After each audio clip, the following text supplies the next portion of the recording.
CET 2026-27 तर ज्याही विद्यार्थ्यांचे MST CET 2026-27 PCB group आणि PCM ग्रुप तर तुम्हाला फॉर्म भरायचे असेल तर फॉर्मची लास्ट डेट आलेली आहे। तर ज्याही विद्यार्थ्यांचे फॉर्म भरायचे बाकी आहे त्यांनी लवकरात लवकर आपले फॉर्म भरा, कारण की जी आता आपल्याला मुदतवाढ मिळालेली आहे यानंतर मुदतवाढ मिळणार नाही आहे। त्यामुळे ज्याही विद्यार्थ्यांना MST CET 2026-27 द्यायचं असेल PCB ग्रुप आणि PCM त्यांनी लवकरात लवकर आपले फॉर्म भरा, कारण जे डेट एक्सटेंड करून दिलेली होती त्यानुसार जर बघितलं तर विद्यार्थ्यांना 20 तारखेपर्यंत तुम्हाला फॉर्म भरता येणार आहे। म्हणजे ज्याही विद्यार्थ्यांना फॉर्म भरायचे असेल त्यांना 20 फेब्रुवारी 2026च्या आत तुम्हाला तुमचे फॉर्म भरायचे आहे। फक्त तुमच्याकडे 3 दिवसाचा वेळ उरलेला आहे।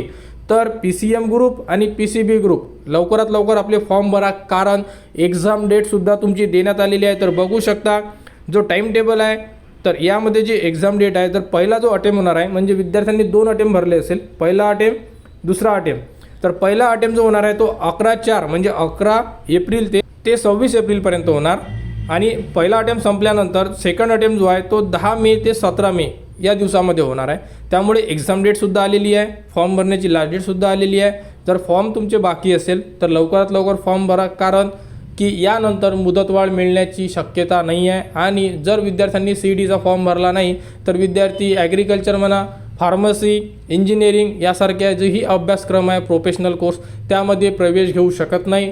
तरी संपूर्ण विद्यार्थ्यांना, सायन्सवाल्या विद्यार्थ्यांना MST CET 2026 देणे हे गरजेचं आहे।